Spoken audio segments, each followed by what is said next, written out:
Alors, on commence notre débat sur Facebook dans la tourmente. Et oui, Facebook est visé par les autorités, dénoncé par la lanceuse d'alerte Frances Haugen. Et la divulgation de documents internes, en fait, c'est la politique de Facebook qui est attaquée pour avoir sciemment privilégié les profits économiques au détriment de la santé de ses utilisateurs et de la sécurité, même de la société civile. Évidemment, Facebook contredit ces propos. Mais enfin, hier soir encore, Le Monde apportait de nouvelles révélations sur le système de modération du réseau social, défaillant face à la divulgation de contenus clivants, d'images violentes, de désinformation créée même par des faux comptes. Toutes ces révélations viennent s'ajouter au scandale de fuite de données vers Cambridge Analytica, qui était le prestataire de la première campagne de Donald Trump. Bref, on est là dans un cyclone pour Facebook. Peut-être seulement de légères turbulences, je verrai ce qu'en pensent mes experts. La question, c'est de savoir si ça pourrait bouleverser son modèle, voire le balayer, souffler sa puissance et embarquer peut-être même dans son tourbillon les autres géants du numérique. On en parle donc avec Bernard Benamou qui il est aujourd'hui le secrétaire général de l'Institut de la souveraineté numérique. C'est un spécialiste des nouveaux usages et de la gouvernance de l'Internet. Il a été conseiller à la délégation française au sommet des Nations Unies sur la société de l'information entre 2003 et 2006 avant d'exercer les fonctions de délégué interministériel aux usages d'Internet. Avec nous également Dominique Régnier, politologue, professeur des universités à Sciences Po, directeur général de la Fondation pour l'innovation politique, et c'est aussi un ancien expert auprès de la Commission européenne. Vos travaux, Dominique Régnier, portent sur ces grands enjeux de société, notamment les transformations du pouvoir politique, l'opinion publique et ses manifestations. Alors, première question que j'ai envie de vous poser, est-ce qu'on est face à un Facebook, là, en ce moment même, fragilisé ? Oui, clairement. Alors, on peut dire aujourd'hui que l'addition des différents scandales, ou en tout cas des différentes affaires qui touchent Facebook aujourd'hui, altère ou commence à altérer ce qui est essentiel pour eux, la confiance des investisseurs. Et ça, c'est la chose que souhaite par-dessus tout éviter Facebook. Et on voit bien effectivement que le feuilletonnage, c'est comme ça qu'on peut le dire en termes de médias opérés autour de la lanceuse d'alerte Frances Haugen, est en train véritablement d'attaquer les fondements de la confiance, non pas des utilisateurs, dont on voit que les nombres vont pas varier considérablement, mais bien des investisseurs, ce qui est pour eux le pire des scénarios.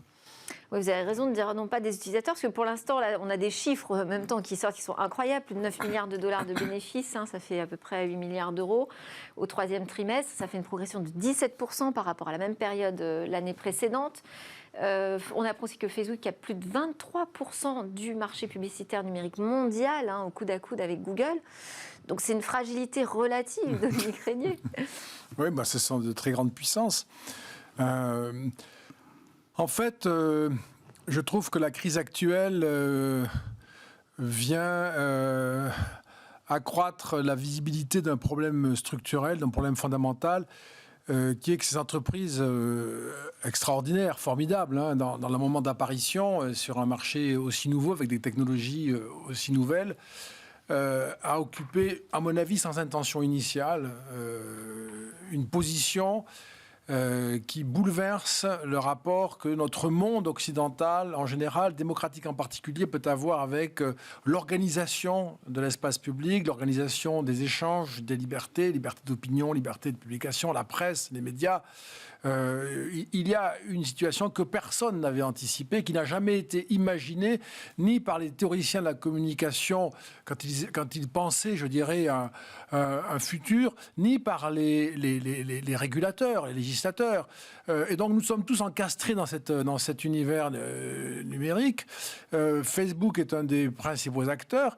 Et en fait, mon sentiment, c'est que la position de Facebook, qui est une entreprise donc de statut privé, qui vend du service, on va le dire comme ça pour aller très vite, Facebook est une entreprise, a en réalité de facto une fonction de type politique. Parce qu'elle organise, elle trame le réseau social, elle trame nos relations, elle trame la communication, les médias, les informations, etc. Et que ce statut-là d'entreprise privée, avec son propre règlement, qui désormais pèse sur notre manière d'échanger entre nous, de produire de l'information, de la faire circuler et même de faire campagne, c'est exorbitant. C'est un statut qui est trop important, si vous voulez, pour que ce soit laissé ainsi au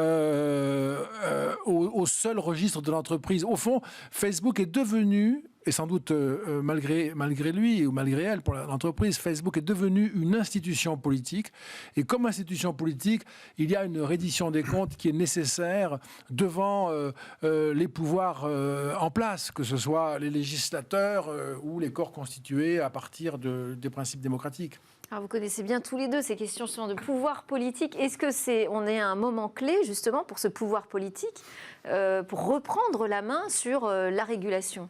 On est à un moment où toutes les grandes régions du monde... Est-ce qu'on peut encore le faire ? Oui, bien sûr, évidemment. Toutes les grandes régions du monde sont en train de s'interroger sur des mesures, on va les appeler antitrust, disons de régulation de ces acteurs. On se rend compte aujourd'hui que le pouvoir, ce que rappelait à l'instant Dominique Régnier, le pouvoir de ces plateformes est devenu tel qu'il menace l'exercice classique des pouvoirs constitués, et en particulier évidemment du pouvoir politique. Par définition, on le voit en Chine, où effectivement on est en train quasiment de démanteler certains de ces géants, de ces big tech chinois. On le voit aux États-Unis, on le voit en Europe avec les différentes mesures de régulation, DSA, DMA, etc. On le voit effectivement dans l'ensemble des grandes régions du monde. Donc on voit bien qu'aujourd'hui, ces plateformes ont acquis, on en parlait, une forme de statut particulier où pendant un temps, elles pensaient être en mesure de se réguler elles-mêmes. Et c'était une vision, je veux dire, qui n'était pas durable. Donc on voit bien aujourd'hui que des mesures devront être prises. La question qui se pose aujourd'hui pour Facebook... Alors en Chine, on ne doute pas de la capacité du pouvoir à réguler. C'est plus simple dans une dictature, évidemment. En Europe, les deux directives auxquelles vous faites référence ne sont pas encore en action. Absolument pas, elles mettront du temps. Et même, on est en pleine négociation. Absolument. Et le lobbying sera extrêmement intense avant qu'elle ne soit finalisée. Évidemment, comme on l'a vu pour le RGPD, qui, pour mémoire, a mis 6 ans à être effectivement mis en œuvre. Non. Est-ce que c'est un défi pour le politique de comprendre aussi comment fonctionnent ces entreprises du numérique ? À l'évidence, aujourd'hui, c'est l'ADN de Facebook, c'est-à-dire le fait qu'ils vivent, parce que tout à l'heure il était question du fait que c'était une entreprise de service, c'est une entreprise publicitaire qui vit sur la publicité, et donc le temps passé et la possibilité pour les uns et les autres d'interagir avec la plateforme qui permet de voir davantage de publicité. Leur problème, c'est que leur modèle économique est basé sur justement l'amplification des messages. Ce qu'on appelle maintenant un joli terme, lorsque ça dérive dans le domaine politique, on parle d'ampliganda, c'est-à-dire le mélange entre l'amplification et la propagande. Ce que révèle Frances Haugen, c'est que quelque part, ils ont choisi durant le 6 janvier au Capitole de ne pas filtrer ou de ne pas bloquer les messages de haine, les messages d'appel effectivement à la violence. Ils ont choisi en permanence leur intérêt en termes commerciaux sur la pérennité de la plateforme. Je pense que quelque part, à un moment donné, des signaux leur sont venus. C'est ce que montrent ces documents révélés par Haugen. C'est-à-dire que les chercheurs en interne n'ont pas arrêté de tirer le signal d'alarme. Simplement, le choix qui a été fait par Mark Zuckerberg, détenteur de la majorité des actions au sein de la société, était tel qu'effectivement, ils ont toujours choisi l'augmentation des revenus publicitaires sur, évidemment, une certaine forme de prudence politique, ce qu'ils n'ont jamais eu. Il y a une ambiguïté terrible qui est propre à Facebook, je trouve, qui est d'être une entreprise initialement, mais d'avoir un parcours singulier. Parce qu'au fond, des Big Five, c'est, je pense, la seule entreprise qui soit incarnée, et au sens où Mark Zuckerberg est très en avant depuis longtemps. Il a produit un discours très politique à Harvard en 2017, lorsqu'il lui a été remis un titre honoris causa, un discours très politique qui avait été à l'époque relayé par toute la presse, et très favorablement, où il défendait le revenu universel, etc. Donc il a quand même revendiqué une sorte de mission politique. Il est allé sur le terrain des crypto-monnaies. Donc, il n'y est pas resté longtemps. Alors, oui. Mais enfin, alors là, les États, je veux dire, ont été relativement efficaces. Vous voyez à quel point son élan, il est d'aller du côté des manifestations de la souveraineté. Absolument. Dans son discours d'Harvard, qu'il faudrait relire aujourd'hui, il constate, j'allais dire il dénie, mais ce serait excessif, il constate que les grands systèmes politiques de régulation sont finis, sont arrivés au bout de leur cycle. Et il en appelle à une espèce de grand réseau planétaire pour rapprocher les humains et faire de grandes choses ensemble. Et évidemment, c'est Facebook. Et donc, il y a quand même chez lui fondamentalement ce qui me paraît être une caractéristique de son discours, en tout cas à partir de son entreprise, une espèce de revendication. Il n'est pas très clair, au fond, sur ce qu'il veut véritablement faire de son entreprise. Et puis les relations qu'il a avec les autres États, en dehors des États démocratiques, sont extrêmement significatives d'une capacité à développer une réelle politique qui, même à la limite, contredit radicalement les valeurs qui sont portées par l'entreprise. C'est un point d'ailleurs qu'on retrouve quand même pas mal chez les GAFA de manière générale, hein, qui ont des ambitions politiques. Google aussi avait l'ambition de changer le monde. On peut parler de Steve Jobs aussi. Auparavant, Eric Schmidt a dit la même chose concernant effectivement Google, a dit dans son livre avec Jared Cohen, il a dit les États sont devenus dépassés, trop lents, trop incompétents, nous avons vocation à les remplacer. C'est ça, c'est un constat de défaillance des États en fait, qui est fait par les GAFA, mais ils ont réussi effectivement à prendre ce pouvoir.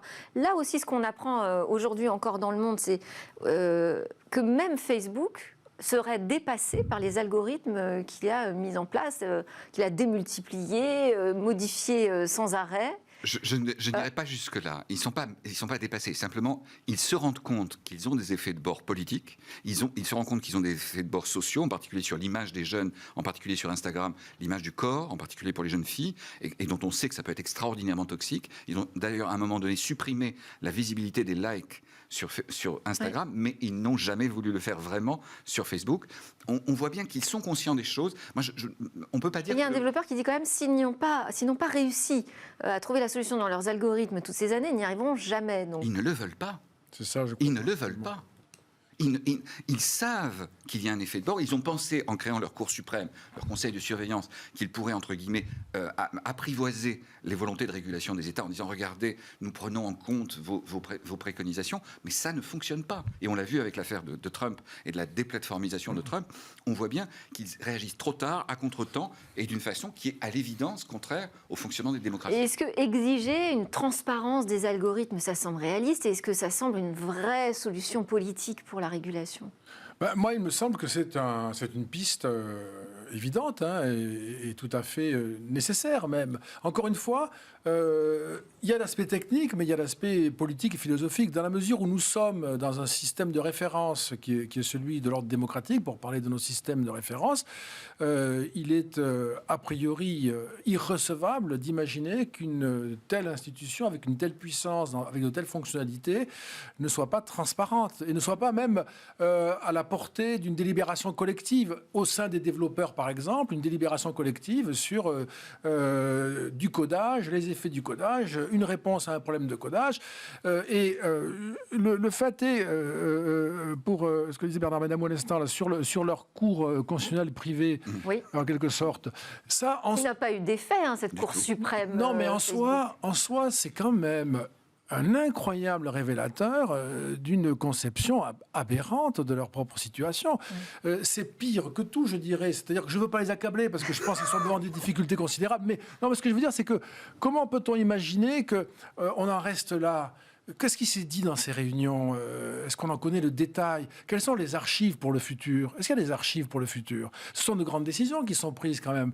Un président encore élu et blacklisté, où a-t-on parlé de cela ? Qui a pris quelle position ? Comment rendre compte dans le détail de tout ce qui s'est passé ? On ne peut pas dire on a réuni de grands constitutionnalistes parmi les meilleurs ou je ne sais quoi, et donc nous avons fait très attention. Ça ne suffit pas du tout. C'est même le geste, je dirais, qui trahit un peu l'incompréhension de leur position.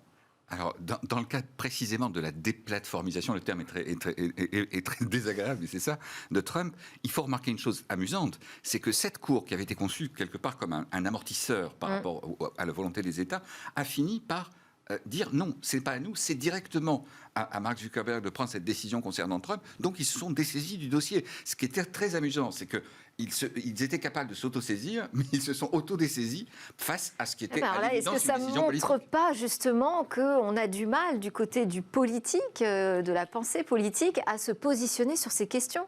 et qu'on laisse faire finalement ces plateformes privées? Moi, je pense qu'il y a une ambiguïté du côté quand même des États-Unis.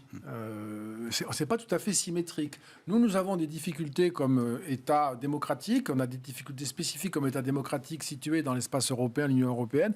Mais les États-Unis ont un rapport ambigu avec ces plateformes, puisqu'évidemment, ils tirent de là un pouvoir considérable et sans doute aussi, je ne veux pas être suspicieux, mais quand même beaucoup d'informations sur le monde. Sur l'ensemble du monde. Sur l'ensemble du monde. C'est un outil absolument prodigieux. Et de là à s'amputer ou à abîmer cet outil de puissance, je pense qu'il y a chez eux une grande hésitation.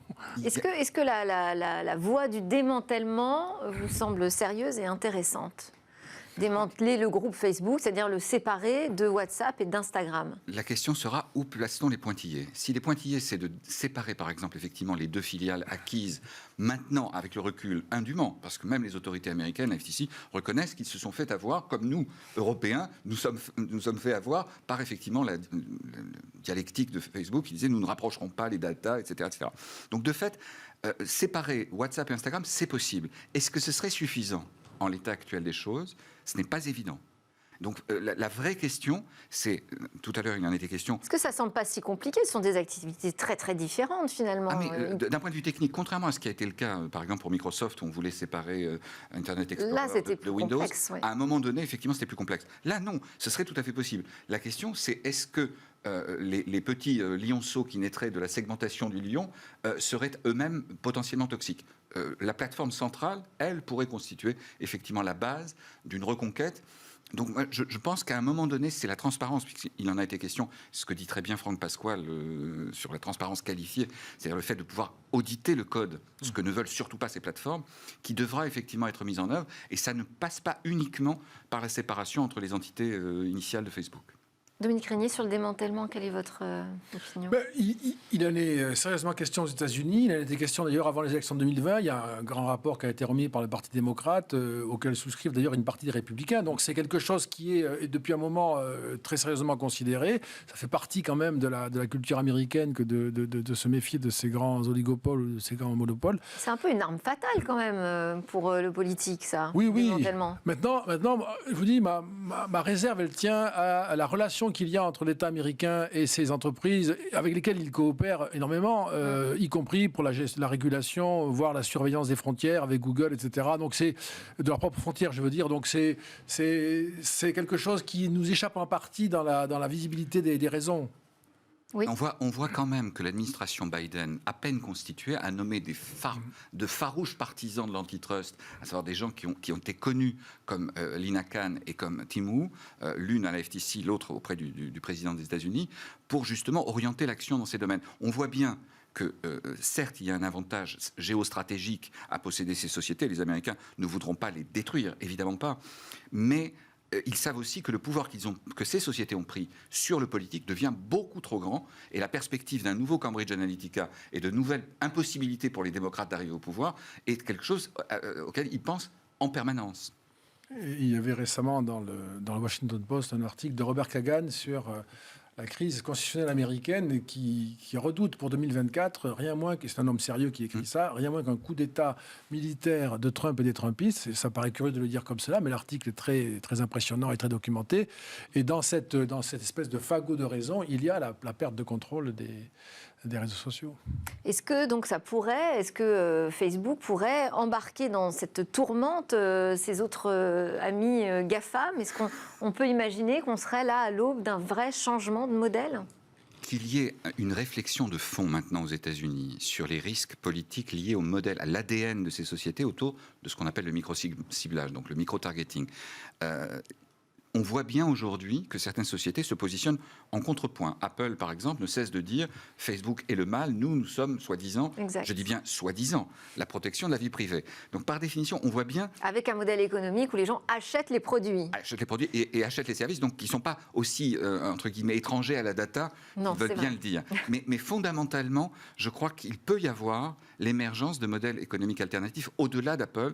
Alors, pour ce qui est de Google, je n'ai pas tellement d'espoir qu'il change aussi, parce que quelque part, Google apparaît très en retrait dans ces querelles, mais est exactement menacé par les mêmes choses. Exactement. Sur YouTube, sur les algorithmes de classement, sur l'amplification, effectivement, de certains messages. Mais on l'entend moins sur la question de justement, substitution à la législation nationale. Google est moins mise en cause sur ce point-là. Ils ont été menacés aussi quant à leurs actions à l'étranger. Tout à l'heure, il y a Oui, des oui, questions. absolument. Oui. Et Apple aussi, d'ailleurs. Bien sûr.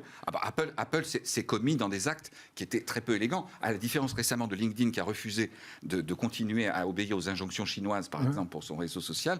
Par définition, on voit bien qu'il y a là une géométrie très variable. Et surtout, l'un des points clés en termes de situation internationale, c'est l'Inde. L'Inde dans lequel, effectivement, Facebook s'est très, très mal comporté. Il y a eu la Birmanie, sur laquelle ils ont été accusés. Absolument. De pires choses.